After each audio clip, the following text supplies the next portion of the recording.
ప్రముఖ హర్యానా నర్తకి సప్నా చౌదరి రాజకీయ ప్రవేశంపై భారీ హైడ్రామా చోటు చేసుకుంది. సప్నా చౌదరి కాంగ్రెస్ పార్టీలో చేరారని ఇవాళ వార్తలు వెలువడ్డాయి.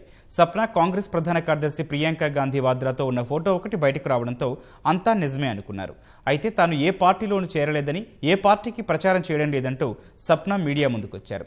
మరోవైపు సప్నా కాంగ్రెస్లో చేరిందంటూ కాంగ్రెస్ పార్టీ చెప్పుకొచ్చింది.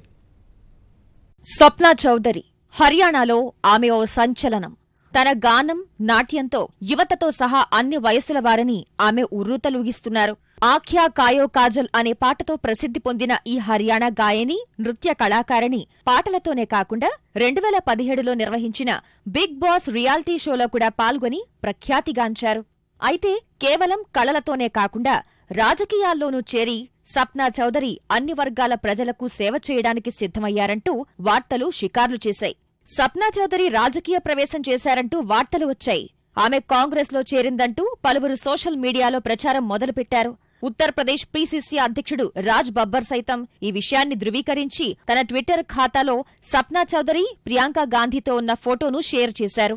ప్రముఖ బాలీవుడ్ నటి, భాజపా నేత హేమమాలినికి పోటీగా యూపీలోని మధురలో సప్నా చౌదరిని కాంగ్రెస్ నిలబెడుతుందనే వార్తలు కూడా వచ్చాయి. అయితే తాను ఏ పార్టీలోనూ చేరలేదని సప్నా చౌదరి వెల్లడించారు. ఓ కళాకారిణిగా అన్ని పార్టీలను కలుస్తానని, పార్టీలన్నీ తనకు సమానమేనని ఆమె అన్నారు. मैंने बिल्कुल कांग्रेस ज्वाइन नहीं की। सर देखिए, मेरी तस्वीरें बहुत पहले खींची हुई हैं और वो आपकी तस्वीरें नहीं हैं। तो जब आप पुराना इंटरव्यू लेके आ सकते हैं तो पुरानी तस्वीरें आने में भी मेरे ख्याल से देर नहीं लगी। ఇదిలా ఉండగా ఉత్తరప్రదేశ్ కాంగ్రెస్ మాత్రం శనివారం సప్నా చౌదరి తనంతట తానుగా వచ్చి కాంగ్రెస్ సభ్యత్వానికి దరఖాస్తు పెట్టుకున్నట్లు చెప్తోంది. సప్నాతో పాటు ఆమె సోదరి కూడా పార్టీలో చేరారన్న కాంగ్రెస్ నేతలు దానికి సంబంధించిన ఫోటోలను బయటపెట్టారు.